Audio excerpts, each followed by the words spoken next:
चंद्रयान-3 दहाड़ मारता हुआ चांद की चौथी कक्षा में प्रवेश कर चुका है और लगातार चांद की फोटो भी शेयर कर रहा है। लेकिन चंद्रयान-3 को लेकर उम्मीद लगाए बैठे करोड़ों लोगों के लिए आई बुरी खबर। भारत को हराने के लिए रूस ने अचानक से लॉन्च किया अपना मून मिशन। चांद के दक्षिणी ध्रुव पर सबसे पहले उतरने की मची ओढ़। इसी ओढ़ में भारत का चंद्रयान-3 और रूस के लूना 25 के आपस में टकराने का खतरा आया सामने। यह स्पेस एक्सप्लोरेशन है या भारत को नीचा दिखाने की कोई साजिश? दोस्तों, हमारा चंद्रयान-3 इस समय चांद के चौथे ऑर्बिट में चक्कर लगा रहा है और यह चांद पर उतरने के काफी नजदीक है। हम सभी भारतीय मिशन को लेकर बहुत ज्यादा उत्साहित हैं और इस उत्साह की एक बड़ी वजह यह भी है कि हमारा अंतरिक्ष यान चांद के दक्षिणी ध्रुव में उतरने वाला है। जैसा कि हमें उम्मीद थी कि इस मिशन के सक्सेसफुल होते ही भारत चांद के इस इलाके में उतरने वाला दुनिया का पहला देश बन जाएगा। लेकिन हमारी इन उम्मीदों को बहुत बड़ा झटका लगा है, क्योंकि अचानक से बिना शोर शराबा किए ही रूस ने अपना अंतरिक्ष यान लूना 25 लॉन्च कर दिया है। साथ ही इसका प्लान अपने स्पेसक्राफ्ट को चांद के दक्षिणी ध्रुव में चंद्रयान से पहले उतारने का है, यानी चांद के इस इलाके में सबसे पहले अपना झंडा गाड़ने का। जो सपना भारत ने देखा था उसको एक बहुत बड़ा झटका लगा है। लेकिन सवाल ये उठता है कि हमारा चंद्रयान तो काफी दिनों पहले से अपने सफर पर निकला हुआ है। ऐसे में रूस का यह यान हमसे पहले चांद पर कैसे पहुंच सकता है? क्या एक ही जगह जाने पर दो मिशन आपस में टकरा जाएंगे? और सबसे बड़ा सवाल यह है कि रूस ने भी इसी समय अचानक से इस मिशन को क्यों लॉन्च किया, जबकि रूस ने चांद पर अपना पिछला मिशन 47 साल पहले भेजा था। क्या यह भारत के खिलाफ कोई साजिश है? इन सभी सवालों के जवाब हम आपको आज इस वीडियो में देने वाले हैं, इसलिए वीडियो को अंत तक जरूर देखिएगा। आप देख रहे हैं जीके दृष्टि यूट्यूब चैनल। दोस्तों, जैसा कि हम सबको पता होगा, हमारे चंद्रयान-3 ने 14 जुलाई के दिन चांद पर पानी की खोज करने के इरादे से उड़ान भरी थी और जब से यह मिशन लॉन्च हुआ है, इसरो ने कई कीर्तिमान स्थापित किए हैं। फिलहाल अगर बात करें तो पृथ्वी के ऑर्बिट को कंप्लीट करके और ट्रांसलूनर ऑर्बिट को पार करते हुए हमारा चंद्रयान-3 लूनर ऑन ऑर्बिटर में चांद के चक्कर लगा रहा है।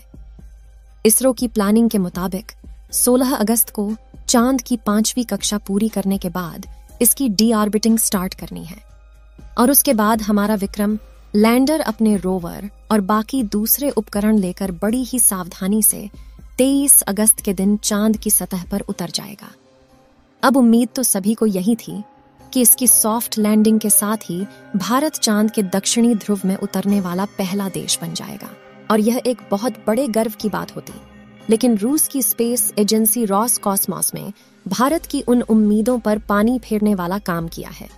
जैसा कि हमने बताया, रूस ने ना कोई ढोल नगाड़ा पीटे बल्कि बड़े ही शांति से अपने लूना 25 मिशन को लॉन्च कर दिया है और रॉसकॉस्मॉस के प्लानिंग के मुताबिक उनका ये स्पेसक्राफ्ट चांद से पहले चांद के दक्षिणी ध्रुव पर उतर जाएगा। अब यह सब कैसे पॉसिबल होगा और क्या रूस ने सिर्फ भारत को पीछे करने के लिए मिशन लॉन्च किया है? यह जानने से पहले चलिए रूस के इस मिशन के बारे में थोड़ा समझ लेते हैं। दोस्तों, आपको जानकर हैरानी होगी कि रूस ने अपना लास्ट लूना मिशन यानी लूना 24 आज से करीब 47 साल पहले 1976 में लॉन्च किया था। इस मिशन का मकसद चांद की मिट्टी और चट्टानों के सैंपल वापस पृथ्वी पर लाना था। इसके लिए लूना 24 के लैंडर ने चांद पर 18 दिन बिताए और सारे सैंपल कलेक्ट करने के बाद 6 सितंबर 1976 को वापस पृथ्वी पर लौट आया। रॉसकॉस्मॉस का यह मिशन पूरी तरह सक्सेसफुल रहा था, लेकिन इसके बावजूद 47 सालों तक उन्होंने अपना कोई भी मून मिशन लॉन्च नहीं किया और अब अचानक से उन्होंने अपना यह मिशन लॉन्च कर दिया है। लूना 25 मिशन की अगर बात करें तो इसने भारतीय समय अनुसार सुबह 5:30 बजे रूस के स्पेस बोर्ड वास्तुक बोर्ड रूम से उड़ान भरी थी। इस अंतरिक्ष यान का कुल वजन 1.8 टन है और ये अपने साथ 30 किलोग्राम वजन के वैज्ञानिक उपकरणों को लेकर सफर पर निकला है।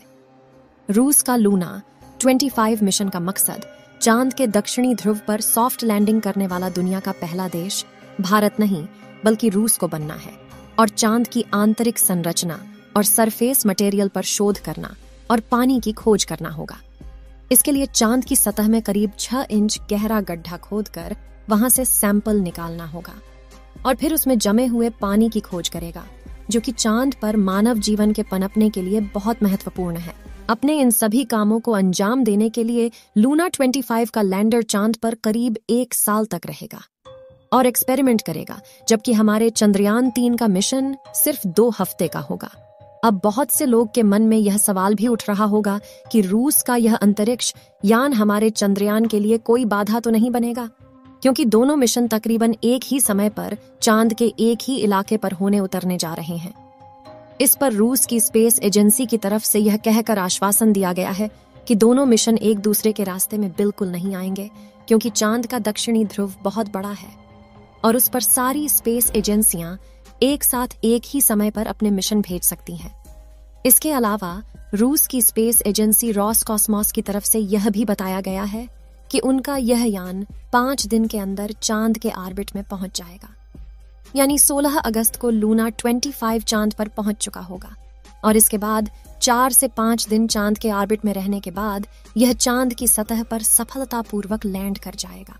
इसका सीधा मतलब यह है कि अगर सब कुछ सही रहा तो लूना 25 हमारे चंद्रयान से करीब 1 या 1.5 दिन पहले चांद की सतह पर उतर चुका होगा। ऐसा करते ही चांद के दक्षिणी ध्रुव में पहुंचने वाले देश में रूस का नाम सबसे ऊपर आ जाएगा। लेकिन सवाल यह उठता है कि चंद्रयान 3 से इतने दिनों बाद लॉन्च होकर भी लूना 25 इससे पहले चांद पर कैसे पहुंच सकता है। असल में नासा और रॉसकॉस्मोस जैसी स्पेस एजेंसी के रॉकेट और स्पेसक्राफ्ट काफी ज्यादा फास्ट और एडवांस होते हैं, जिसके चलते इन्हें चांद तक पहुंचने में ज्यादा समय नहीं लगता है। अब अंत में सबसे बड़ा सवाल यही रह जाता है कि रूस ने अभी इस समय ही अपने इस मिशन को क्यों लॉन्च किया है। क्या उसका मकसद भारत को पहले स्थान पर आने से रोकना है? अब अगर हम रूस से सवाल करेंगे तो वह कभी नहीं कहेगा कि इस मिशन को लॉन्च करने के पीछे उसकी ऐसी कोई मंशा है।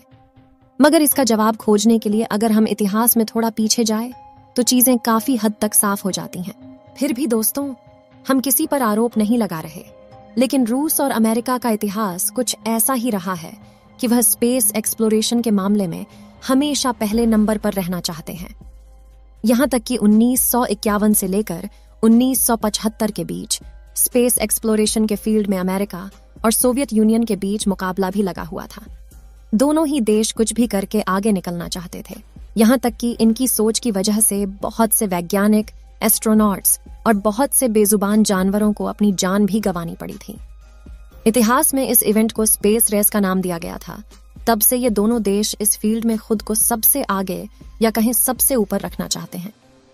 ऐसे में हमारा सोचना बिल्कुल गलत नहीं होगा कि रूस ने चांद के दक्षिणी ध्रुव में सबसे पहले पहुंचने वाला देश बनने के लिए ही यह मिशन लॉन्च किया है। हालांकि इस मामले पर कुछ भी यकीन के साथ नहीं कहा जा सकता, क्योंकि देखा जाए तो रॉसकॉस्मोस ने मूल रूप से अपने लूना 25 मिशन को अक्टूबर 2021 के लिए प्लान किया था। बल्कि इतिहास में थोड़ा और पीछे जाकर देखें तो पता चलता है कि ये मिशन अलग अलग कारणों के चलते करीब 25 सालों से डिले हो रहा था। यानी ऐसा नहीं है कि रूस ने भारत को पीछे करने के लिए ही अभी ताजा कोई मिशन बनाया है। यही वजह है कि इस मामले में खुले तौर पर कुछ भी कहना उचित नहीं होगा। लेकिन सच्चाई यही है कि रूस के प्लान में अगर कुछ गड़बड़ी नहीं हुई तो भारत अब चांद के दक्षिणी ध्रुव पर उतरने वाला दुनिया का पहला देश नहीं बन पाएगा। आपको क्या लगता है, क्या रूस ने यह रिकॉर्ड अपने नाम करने के लिए जानबूझकर इस समय लूना 25 मिशन लॉन्च किया है? अपना जवाब कमेंट के माध्यम से जरूर शेयर कीजिएगा। चलिए दोस्तों, इस वीडियो को यहीं पर खत्म करते हैं। इस वीडियो को एक लाइक जरूर करें और अपने मित्रों तक इस वीडियो को शेयर करें ताकि उन्हें भी जानकारी मिल सके, और अपने भरोसेमंद चैनल को सब्सक्राइब जरूर करें और बेल आइकन को ऑल पर सिलेक्ट करना बिल्कुल ना भूलें। मिलते हैं किसी और नॉलेजेबल वीडियो के साथ। वीडियो को अंत तक देखने के लिए धन्यवाद।